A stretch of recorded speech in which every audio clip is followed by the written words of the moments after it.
Hey guys, this is Dr. Hub. In case you haven't subscribed, please do subscribe. This is a concise, well-crafted summary and it highlights only the important keywords. Skin graft. So we are looking at the thighs skin graft and the wolfie skin graft. So in case of thighs skin graft, the tissue used is the epidermis and also the part of dermis. And here the graft size will be, the large graft can be taken. This graft survival is going to be easy. The donor site healing will be, the spontaneous healing will be seen.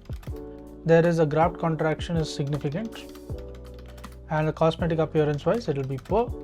The common donor sites, it includes the inner thigh, then there is also the upper arm, there is a flexor aspect of the forearm and the abdominal wall.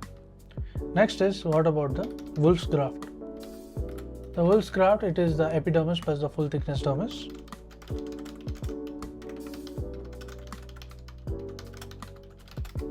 So the wolfie's graft, it is the epidermis plus the full thickness of dermis, whereas in the other graft it was only the part of the dermis. So here only a small graft can be taken.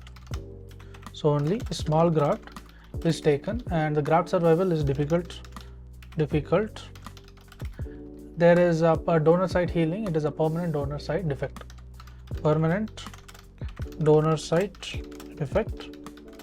The graft contraction includes, it is lesser. The cosmetic appearance wise it becomes better. The common donor site is the upper eyelid. On the other hand, it was the inner thigh, upper arm as well as the flexor aspect of the forearm and the abdominal wall. Here it is upper eyelid, retroauricular, supraclavicular, the antecubital, inflammatory, inguinal, genital, the gluteal skin, and here the axilla is not used. So what are the complications? Complications is, it is the infection. Next is the mechanical or the shear stress, as well as a hematoma. So hematoma or the seroma formation. To learn and grow daily like this, please do subscribe.